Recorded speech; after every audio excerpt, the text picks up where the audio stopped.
ببینید بچه ها، من میخوام که یه مدل مویی رو روی خودم امتحان کنم که اصلا نمیدونم قرار جواب بده یا نده.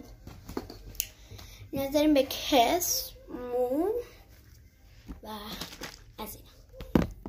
خب ببین اول موهای من را به همراه کس میبندیم دنبال شونمم که ببینم کجاست.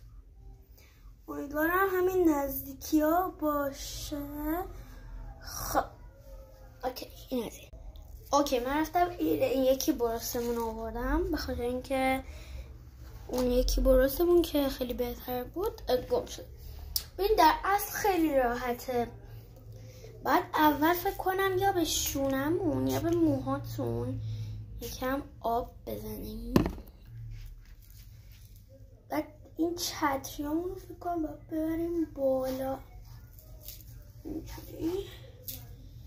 ای کاش آب داشتم. خب اینجوری وایساده نگه داشته نمیشه مسکه. بذار اینجوری بزنم به دستم. خب سب کنم برم اینجا رو برم اینجا قشنگ اون برم انجام بدم. شبیه اجنه ها شدم.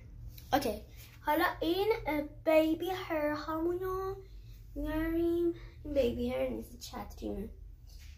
و ببین قشنگ آغشته باید با یه برسی باید بیارم، ولی خب خیلی این برسمون بزرگه و نباید اونقدر بزرگ باشه. خب به بالاش میزنم.